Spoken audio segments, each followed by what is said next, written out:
ஒடிசா மாநிலம் என்பது 24 ஆண்டுகளாக நவீன் பட்நாயக்குடைய கோட்டையாக இருந்தது. தொடர்ச்சியாக முதலமைச்சராக இருந்தார். ஆனால் தற்பொழுது ஆட்சி பறிபோகிவிட்டது. பாஜக முதல் முறையாக ஆட்சி கட்டிலில் அமர்கிறது. இதை பற்றி விவரிக்கிறது இந்த செய்தி தொகுப்பு. பிரதமர் மோடி, மத்திய அமைச்சர் அமித்ஷா என முக்கிய புள்ளிகளோடு ஒடிசாவில் பாஜக சூறாவளி பிரச்சாரம் நடத்த, மற்றொரு புறம் 24 ஆண்டு காலமாக ஆட்சியில் உள்ள நவீன் பட்நாயக் தள்ளாத வயதிலும் அரசியல் கடமையாற்ற அனல் பறந்தது ஒடிசா தேர்தல் களம்.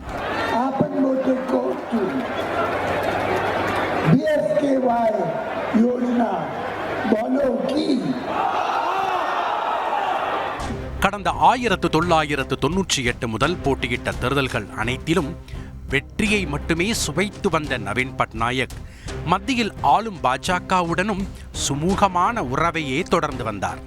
ஆனால் இம்முறை நவீன் பட்நாயக்கின் பிஜு ஜனதா தளம் கட்சியை வீழ்த்தி ஒடிசாவை கைப்பற்ற வேண்டும் என கங்கணம் கட்டியது பாஜக. இதற்காக பிரச்சார மேடையில் அடுக்கடுக்கான குற்றச்சாட்டுகளை முன்வைத்தது.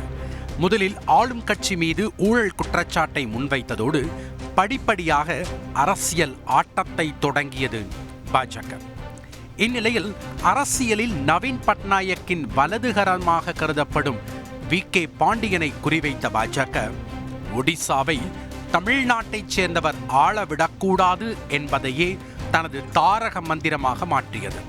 குறிப்பாக ஒடிசாவில் பிரச்சாரத்தில் ஈடுபட்ட பிரதமர் மோடி தொலைந்து போனதாக கூறப்படும் பூரி ஜெகநாதர் கோவிலின் கருவூல சாவி தமிழ்நாட்டில் இருப்பதாக கூறியது தமிழகத்தில் உள்ள அரசியல் கட்சிகளின் எதிர்ப்பை சம்பாதித்தது.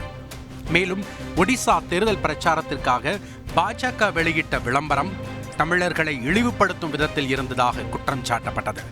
இது மட்டுமன்றி நவீன் பட்நாயக்கின் உடல் நலத்தையும் அரசியல் வியூகமாக மாற்றியது பாஜக.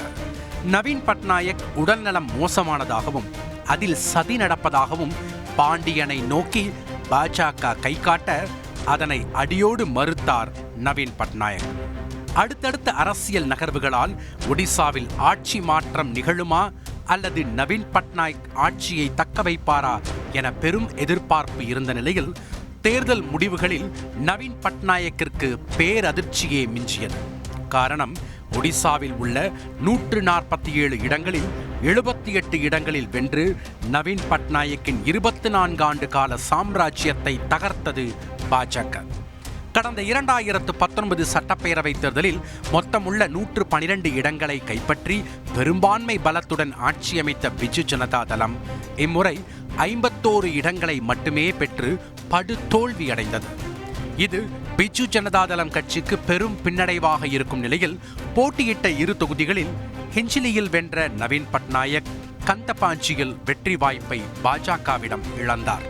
இந்த முறை வெற்றி பெற்று அதிக காலம் பதவி வகித்த முதலமைச்சர்கள் வரிசையில் நவீன் பட்நாயக் முதலிடத்தை பெறுவார் என்ற பிஜு ஜனதாதள தொண்டர்களின் கனவு பலிக்காத நிலையில் ஒடிசாவில் தனிப்பெரும்பான்மையுடன் ஆட்சி அரியணையை ஏற உள்ளது பாஜக.